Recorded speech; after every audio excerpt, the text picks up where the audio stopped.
Hi friends, welcome back to my channel. మీరు కనుక నా ఛానల్ ఫస్ట్ టైం చూస్తున్నారా అయితే సబ్స్క్రైబ్ చేసుకోండి. అలాగే పక్కన ఉన్న బెల్ ఐకాన్ని క్లిక్ చేసేయండి ఫ్రెండ్స్. ఈరోజు ఎపిసోడ్ అయితే సూపర్గా అదిరిపోతుంది ఫ్రెండ్స్. ఎక్కడా స్కిప్ చేయకుండా మొత్తం చూడండి, అప్పుడే మీరు ఎంజాయ్ చేయగలుగుతారు. నచ్చినట్లయితే ఒక చిన్న లైక్ ఇచ్చి ఎంకరేజ్ చేసేయండి ఫ్రెండ్స్. ఇక ఎపిసోడ్లోకి అయితే వెళ్ళిపోదాం. ఎపిసోడ్ స్టార్ట్ అవగానే కావ్యకి అప్పు పంపించిన వీడియోలు ఇక చూసుకోవడానికి డోర్ని క్లోజ్ చేసి కావ్య ల్యాప్టాప్ ఓపెన్ చేసి చూస్తూ ఉంటుంది. ఇక ఒక్కసారిగా షాక్ అయిపోతుంది. అందులో ఇక సుభాష్ గారు చనిపోవడానికి ఉరి వేసుకున్నట్టు కనిపిస్తూ ఉంటుంది. ఇంతలో రాజు వచ్చి డాడీ డాడీ అని చెప్పి ఇక సుభాష్ గారిని కాపాడి, ఏంటి డాడీ ఈ పిచ్చి పని, ఎందుకోసం ఇలా చేస్తున్నారు, నన్ను అమ్మని కలిపి వదిలేసేసి వెళ్ళిపోదాం అనుకుంటున్నారా అని చెప్పి చాలా బాధపడుతూ మంచినీళ్ళు తాగండి డాడీ అని చెప్పి ఇచ్చేసరికి ఇక వాటర్ తాగి ఎందుకురా రాజ్, నన్ను ఎందుకు బతికించావు అని చెప్పి చాలా బాధపడతారు సుభాష్. ఏమైంది డాడీ, మీరు చనిపోవడానికి ఏంటంత పెద్ద రీజన్ ఏంటి డాడీ, ఎందుకు ఇంత పెద్ద పని చేస్తున్నారు చెప్పండి అని చెప్పి రాజ్ అయితే ఒక్కసారిగా షాక్ అయిపోతూ ఉంటాడు. ఇక అప్పుడు చెప్తాడు సుభాష్, ఒరే రాజ్, నేను నిజంగా చాలా పెద్ద తప్పు చేశానురా, కానీ ఆ తప్పు మూలంగా ఇప్పుడు ఇంత ఘోరంగా ఇంత శిక్ష పడుతుందని నేను ఊహించలేకపోయాను.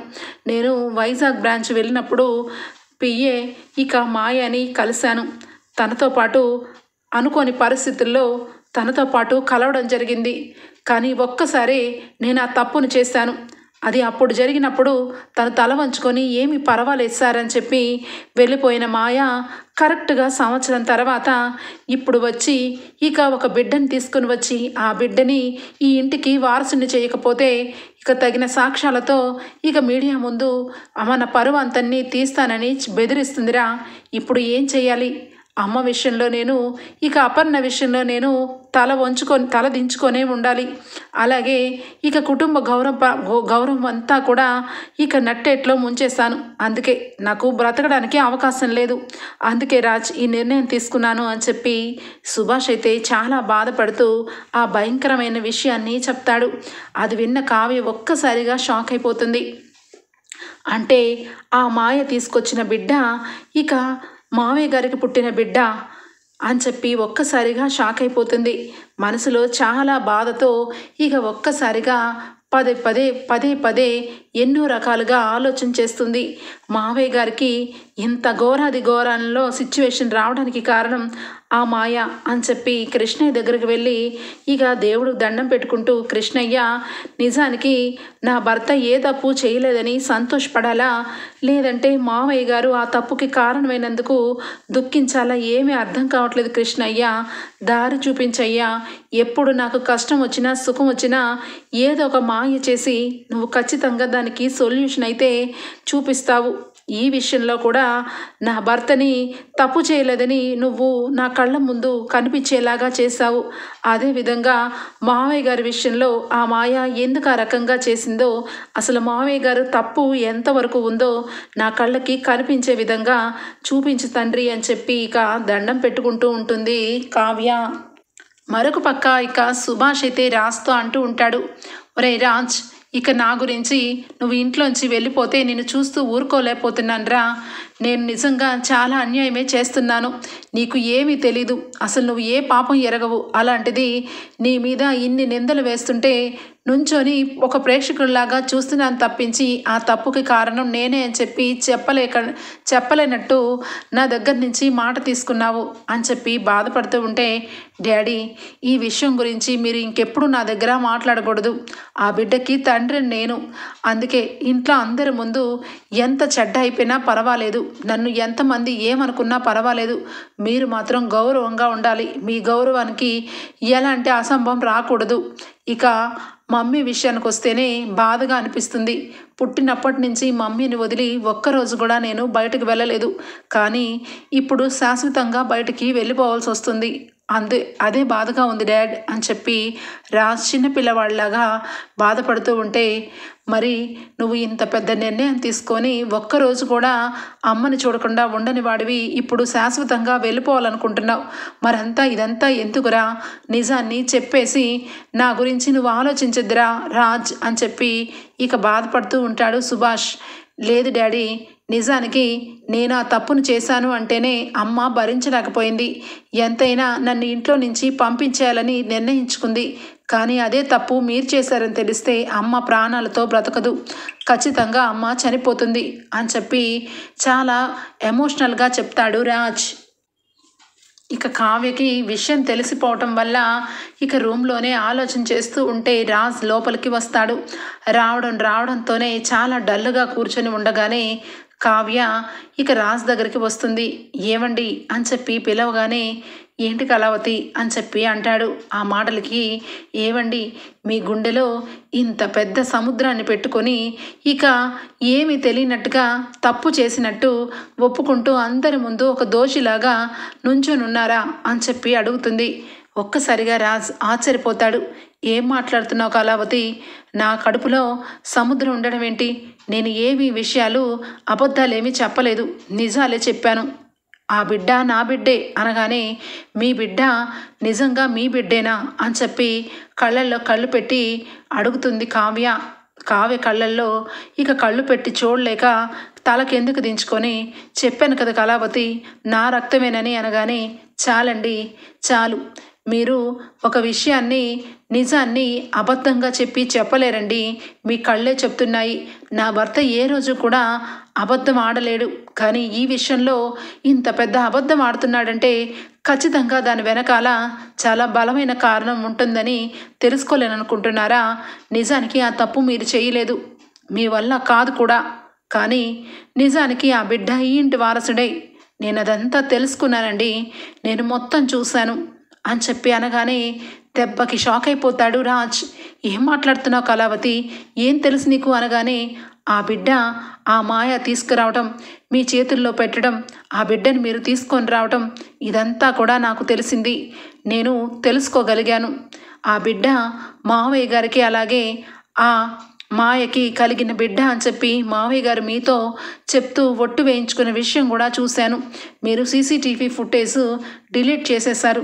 కానీ నేను అది ఇక ఖచ్చితంగా ఆ విషయం ఏంటో తెలుసుకోవాలని నేను తెలుసుకున్నాను.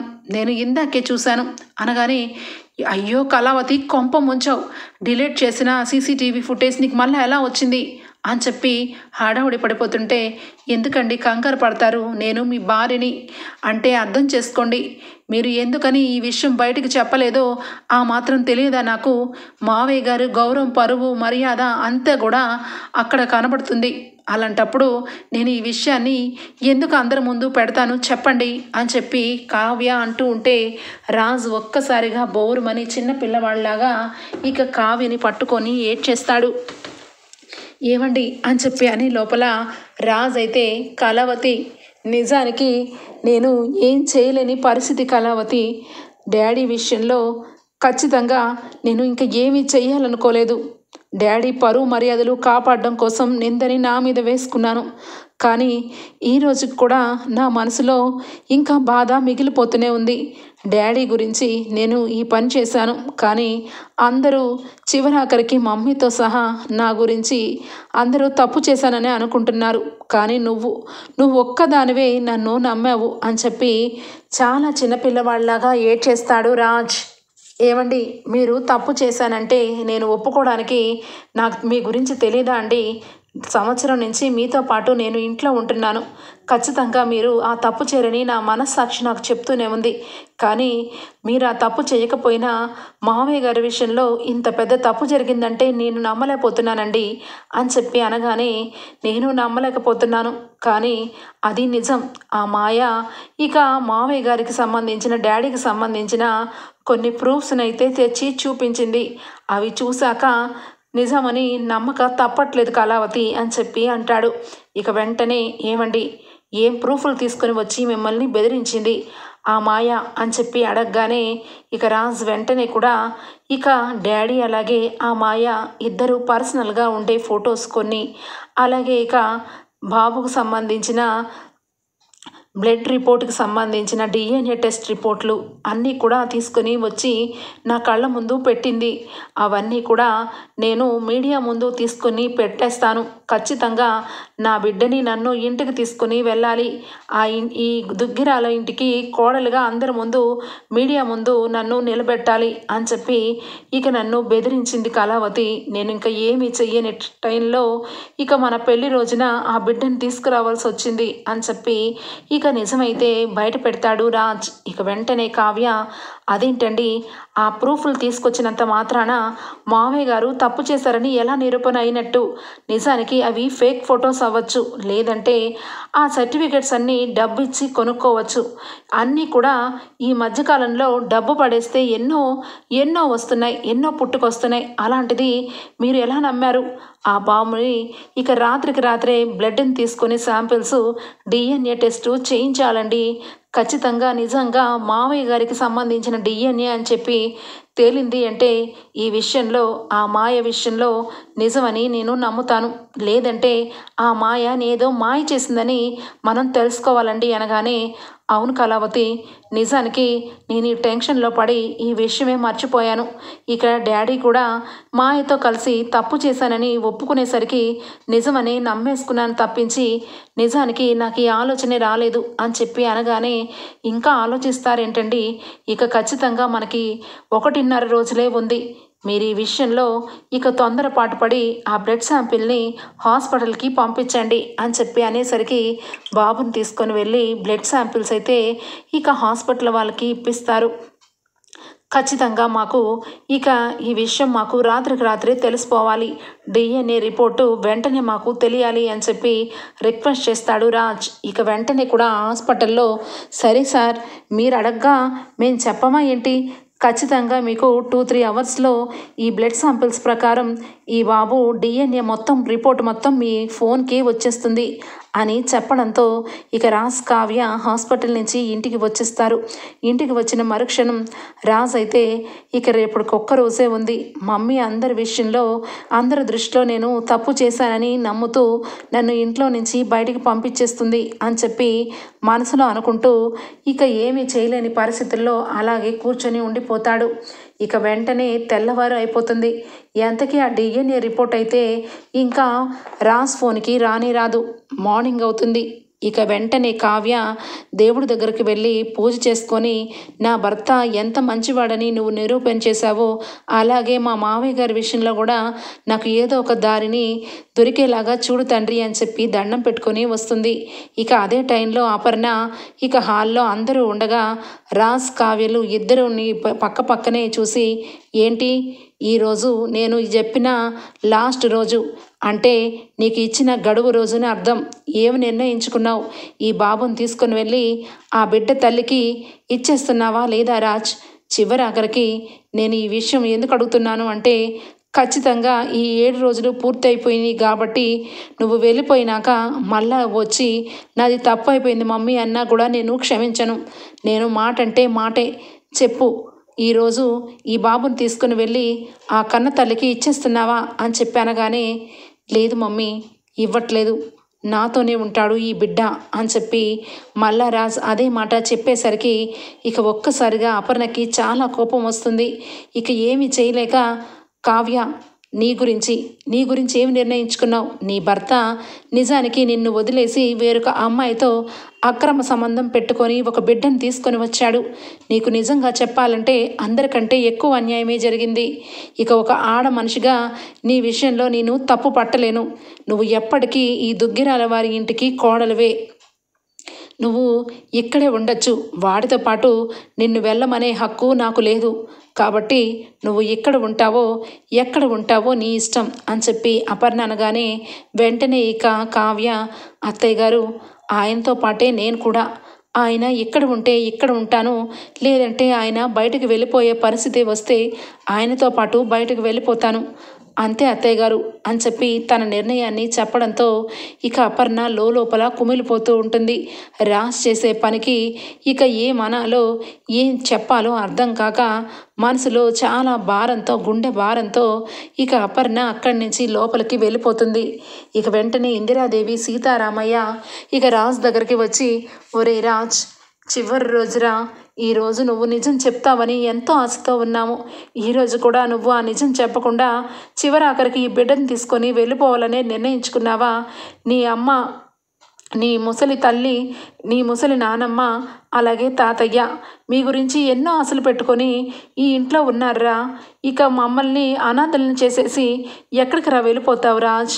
ఈ బిడ్డ గురించి మమ్మల్ని వదులుకుంటావా అని చెప్పి ఇక ఇందిరాదేవి సీతారామయ్య చాలా ఎమోషనల్గా మాట్లాడుతుంటే ఇక కావ్య వచ్చి, అమ్మమ్మ గారు, ఆయన విషయంలో తప్పు చేయలేదని నా మనస్సాక్షి చెప్తుంది. అంతెందుకు, అదే నిజం అనుకోండి. కానీ ఈ విషయం వెనకాల చాలా పెద్ద కుట్రే దాగుంది నా అమ్మమ్మ. ఖచ్చితంగా ఈ కుట్రని ఖచ్చితంగా తెలుసుకోవాలి. ఆ కుట్ర తెలుసుకున్నాక నిజాన్ని బయట పెడతాను. అప్పటి వరకు ఆయన ఇక ఆ బిడ్డతో పాటు ఉండాల్సిన పరిస్థితి అని చెప్పి ఇక చెప్పడంతో ఇందిరాదేవికి అర్థమవుతుంది, ఏదో బిడ్డ విషయంలో జరిగింది. రాజ్ తొందరగా తప్పు చేసే పిల్ల అడిగితే కాదు, ఖచ్చితంగా ఏదో జరిగింది అని చెప్పి ఇందిరాదేవికి కూడా అర్థమైపోతుంది. ఇక వెంటనే ఈ లోపల రాజ్ ఫోన్కి DNA రిపోర్ట్ అయితే వస్తుంది. ఒక్కసారిగా గుండె కొట్టుకుంటూ ఉంటుంది రాజ్కి. కళావతి అని చెప్పి పిలుస్తాడు. ఏంటండి అనగానే, DNA రిపోర్ట్ నా ఫోన్కి ఇక ల్యాబ్ వాళ్ళు పెట్టారు. చూడాలంటే నాకు గుండె ఒక రకంగా కొట్టుకుంటుంది కళావతి, నువ్వే చూడాలి అనగానే, ఇటు ఇవ్వండి అని చెప్పి దేవుడికి దండం పెట్టుకొని ఇక రిపోర్ట్ని ఖచ్చితంగా మావయ్య గారికి అలాగే ఈ బిడ్డకి ఎలాంటి సంబంధము లేదని రావాలి తండ్రి అని చెప్పి కళ్ళు తెరిచి రిపోర్ట్ని ఓపెన్ చేసి చూస్తుంది.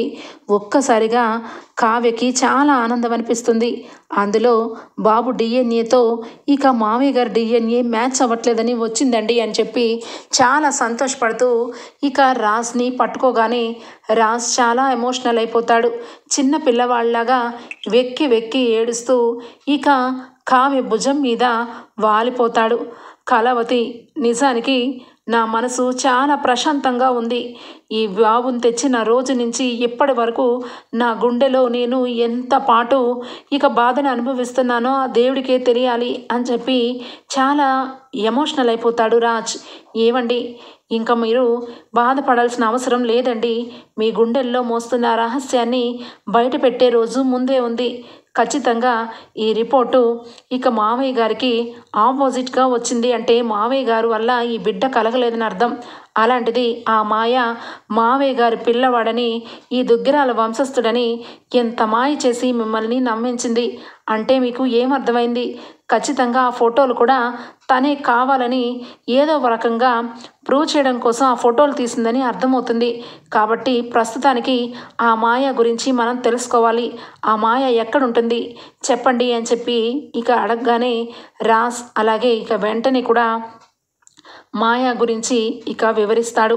తను ఇక వైజాగ్లో ఇక డాడీ వాళ్ళతో పాటు PAగా పనిచేసేది. అక్కడ తన ఇల్లు అన్నీ కూడా ఉండేవి.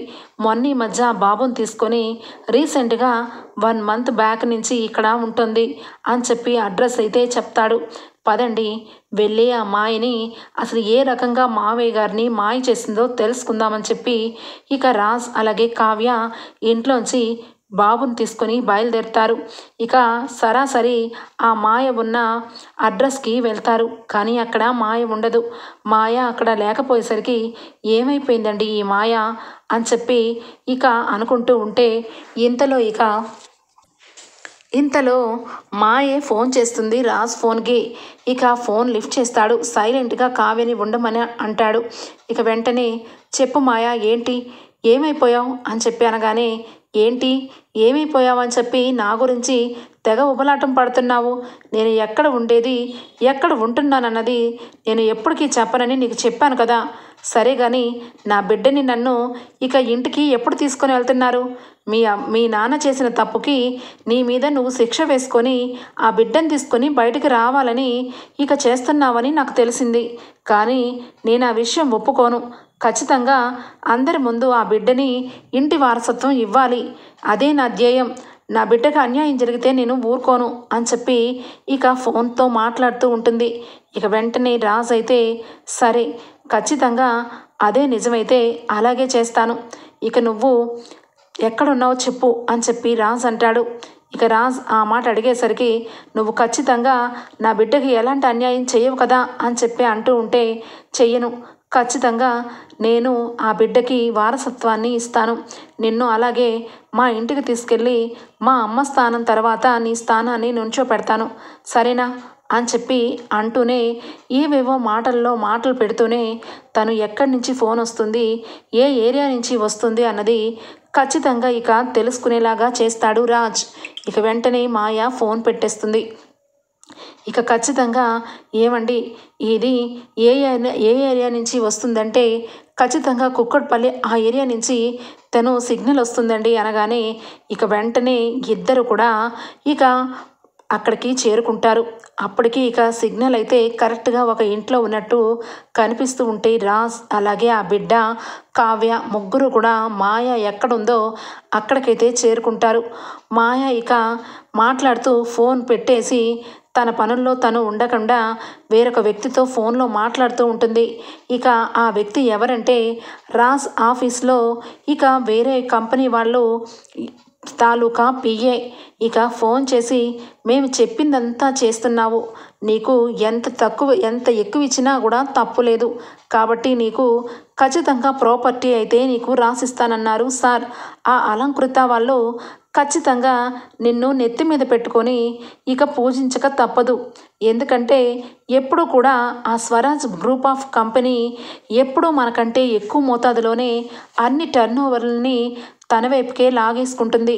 అలాంటప్పుడు మనం వేసిన ఎత్తుకి ఆ పై ఎత్తు వేసేలాగా చేసి చివరాఖరికి రాజ్ వాళ్ళ కంపెనీ అట్టడుగు స్థానంలో పడిపోయేలాగా చేసావు మాయా, నిజంగా నీకు హ్యాట్స్ ఆఫ్ చెప్పుకోవాల్సిందే అని చెప్పి అవతల వ్యక్తి మాట్లాడుతూ ఉంటాడు. ఇక వెంటనే మాయ అంటుంది, సరే నాకు పెళ్ళే కాలేదు, కానీ ఇక పెద్ద సుభాష్ గారు లాంటి వ్యక్తికి నాతో పాటు ఒక బిడ్డకు అన్నాడని ఇంత పెద్ద విషయాన్ని చెప్పాను అంటే రేపటి రోజు నాకు పెళ్ళి కూడా జరగదు, ఆ బిడ్డ కూడా నాకు పుట్టలేదు, ఆ బిడ్డ తల్లిగా కూడా అందరి ముందు ఇక నేను అందరికీ చెప్తూ వచ్చాను. ఈ విషయం గనక నిజానికి బయటపడింది అంటే నాకు జీవితంలో పెళ్ళి జరగదు అలా అని చెప్పి ఇక ఎవరు కూడా నన్ను నమ్మరు. ఇంత చేస్తే నాకు ఒక్క ఇల్లు మాత్రమే నా పేరు మీద రాస్తారా? అదేమీ కుదరదు. ఖచ్చితంగా నాకు ఇక ఒక 10 కోట్ల రూపాయలైనా నా అకౌంట్లో వేస్తేనే బాగుంటుంది, లేదంటే ఈ విషయాలన్నీ కూడా తిన్నగా తీసుకెళ్ళి రాజ్ సార్ దగ్గర పెట్టేస్తాను అని చెప్పి అంటూ ఉంటుంది. కావ్యరాజులు ఇద్దరు కూడా ఇక వెనక నుంచి వింటూ ఉంటారు. ఏం మాట్లాడుతున్నావు మాయా, నీ మొహానికి ఒక ప్లాట్ చాలే, ఇంకా ఏంటి నీకు 10 కోట్లు ఇవ్వడం ఏంటి అని చెప్పి అవతల నుంచి అంటూ ఉంటే, ఏంటి 10 కోట్లు ఇవ్వకపోతే ఇప్పటికిప్పుడే నేను వెళ్ళి సుభాష్ సార్ గారికి ఏమీ తెలీదు, ఆ రోజు వైజాగ్ మీటింగ్లో అందరము కలిసి ఇక అటెండ్ అయినప్పుడు ఆయన తాగే ఇక కూల్ డ్రింక్లో మత్తు మందిని కలిపి నాతో పాటు క్లోజ్గా ఉండేటట్టు మీరే ఫొటోస్ తీశారని మొత్తం నిజాన్ని బయట పెట్టేస్తాను. అప్పుడు మీ గురించి రాజ్ సార్ వాళ్ళకి తెలిసిపోయి మీ కంపెనీని పూర్తిగా మూసుకునే విధంగా చేస్తారు. అప్పుడు ఈ మాయ ఏంటో మీకు తెలుస్తుంది అని చెప్పి ఇక అవతల వ్యక్తికి బెదిరిస్తూ ఉంటుంది మాయ.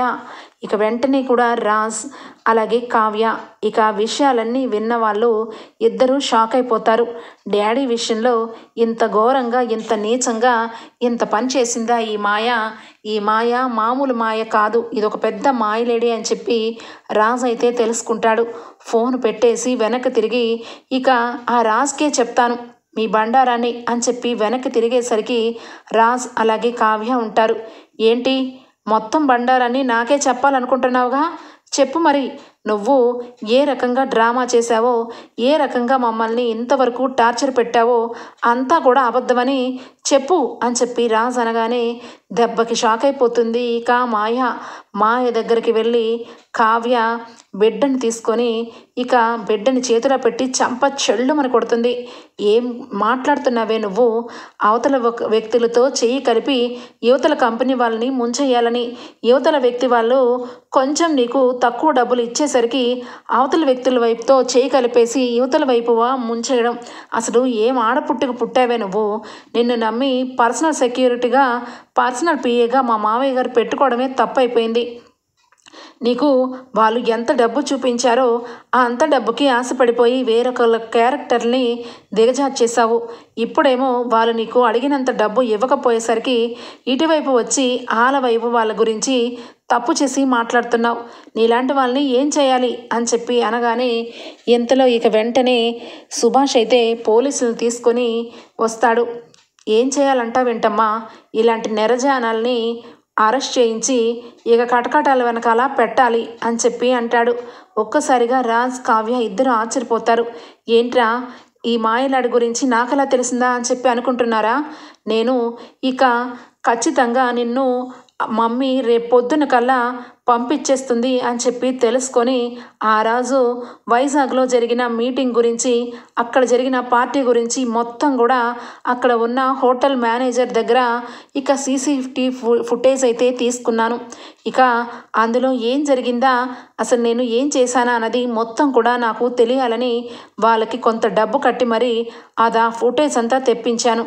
నిజానికి నేను డ్రింక్ చేసి అయోమయం పరిస్థితిలో పడిపోయి ఉంటే నేను తాగిన కూల్ డ్రింక్లో ఈ మాయలేడి ట్యాబ్లెట్లు వేసి మత్తుకి నేను నిద్రపోతుంటే తను ఫోటోల్ని నా పక్కనే దిగుతూ రకరకాలుగా ఇక ఆ ఫోటోల్ని దిగి చివరాఖరికి నాతో తప్పు జరిగినట్టుగా ఇక నాకు అబద్ధం చెప్పి వెళ్ళిపోయింది.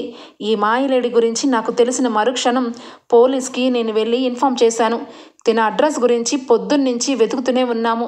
ఇక ఇంతకు ముందే ఫోన్ కాల్ నా ఫోన్కి 2 సార్లు చేసింది, నీ ఫోన్కి కూడా చేసింది. ఇగో దీని మూలంగానే ఇది ఇక్కడ ఉన్న సంగతి దొరికిపోయింది అని చెప్పి అనేసరికి రాజ్కి చాలా ఆనందం అనిపిస్తుంది. డాడీకి ఈ మాయకి ఎలాంటి సంబంధము లేదు. ఈ మాయ నిజానికి డబ్బు కోసం కక్కుర్తిపడి ఆ అలంకృత కంపెనీ వాళ్ళు పంపించారని అర్థం చేసుకొని డాడీ ఈ మాయని మనం అరెస్ట్ చేయించినంత మాత్రాన జీవితంలో మళ్ళా ఇలాంటి మాయాలు ఎంతోమంది పుట్టుకొస్తారు. కాబట్టి దీని అంతటికీ కారణం ఆ అలంకృత కంపెనీ వాళ్ళని ఖచ్చితంగా ఈ విషయాలన్నిటిలోనూ వాళ్ళ ఇన్వాల్వ్మెంట్ ఉంది. కాబట్టి ముందు వాళ్ళ గురించి ఎంక్వైరీ పెట్టి వాళ్ళు తప్పుడుగా కొంతమందిని మన కంపెనీని నష్టపరచాలని ఈ విధంగా చేస్తున్నారని రిపోర్ట్ని ఫైల్ చేయండి డాడీ అనగానే ఆ విషయం కూడా జరిగిందిరా. దానికి సంబంధించిన ఆ ప్రాపర్టీ సంబంధించిన వాళ్ళు, ఆ కంపెనీకి హెడ్ వాళ్ళు ఇద్దరు కూడా ఇప్పుడు ఆన్లైన్లో ఉన్నారు.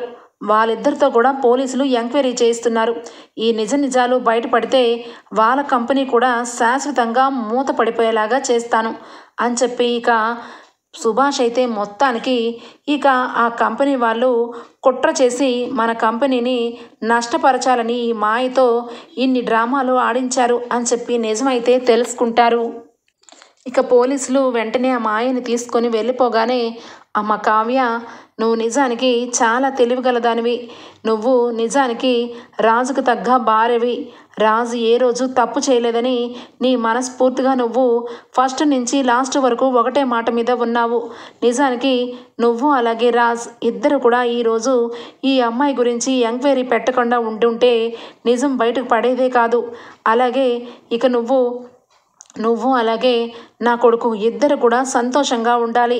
పెళ్లి రోజున మీ ఇద్దరూ సంతోషంగా ఉండాలని మనస్ఫూర్తిగా కోరుకున్నాను. కానీ ఇదిగో ఇలాంటి మాయలేడీల వల్ల జీవితాలే అల్లకల్లోలో అయిపోతాయి అని చెప్పి అంటూ ఉంటే, మావయ్య గారు జరిగింది జరిగిపోయింది. మీరు ఎలాంటి వారో కుటుంబాన్ని అందరికీ తెలుసు కదా. మీరు ఎందుకు మావయ్య గారు అంత పిచ్చితనంగా మీరు అందరికీ దూరం అయిపోవాలనుకున్నారు అని చెప్పి ఎమోషనల్గా కళ్ళ నిండా నీళ్లు పెట్టుకొని కావ్య అడుగుతుంది. వెంటనే ఇక లేదమ్మా, నా జీవితంలో మీ అత్తయ్య గారితో తప్ప నాకు నా జీవితంలో ఎలాంటి వాళ్ళు నా లైఫ్లోనే లేరు.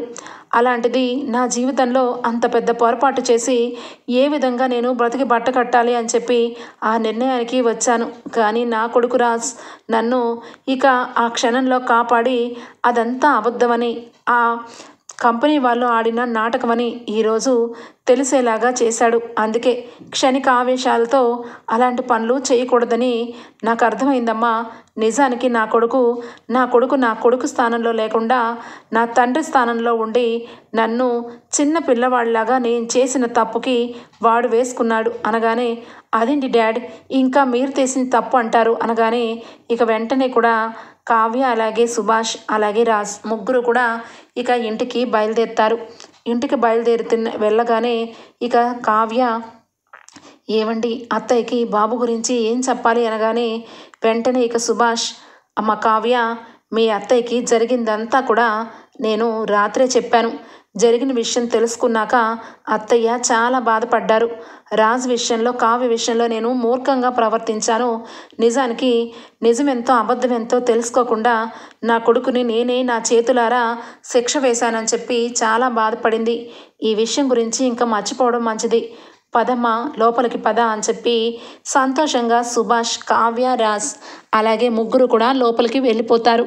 ఓకే ఫ్రెండ్స్, రేపటి ఎపిసోడ్లో కలుద్దాం. అంతవరకు bye, take care, thank you for